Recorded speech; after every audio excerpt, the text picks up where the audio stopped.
যিনি দায়িত্বশীল তাদের উপরে মৌলিক চারটে দায়িত্ব, এই চারটের ভিতরেও সবকিছু নিহিত রয়েছে।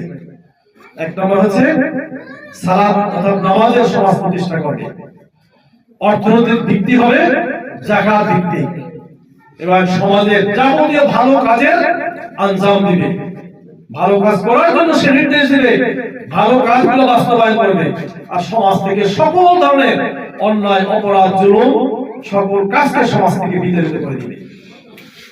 এই চারটি মৌলিক কর্মসূচি আল্লাহ সুবহানাহু ওয়া তাআলা দিয়েছেন একজন শাসকের উপরে, এবং এই চারটির উপরে ভিত্তি করে কোরআন এবং কোরআনের অনেক আয়াত এবং মুহাম্মদ রাসূলুল্লাহ সাল্লাল্লাহু আলাইহি ওয়াসাল্লামের পূর্ণাঙ্গ জীবনের মাধ্যমে মূলত একটি রাষ্ট্র পরিচালিত হবে।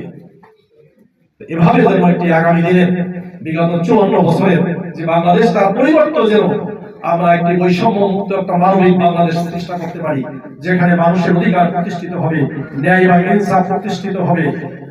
এরকম একটি সমাজ প্রতিষ্ঠার জন্য বাংলাদেশ জামাত ইসলামী আন্দোলন করছে দীর্ঘদিন পর্যন্ত, এবং 2024-এর যে বিপ্লব, সে বিপ্লবের স্লোগান ছিল উই ওয়ান্ট জাস্টিস, আমরা এই বিচার চাই, আমরা বৈষম্য মুক্ত একটি বাংলাদেশ চাই।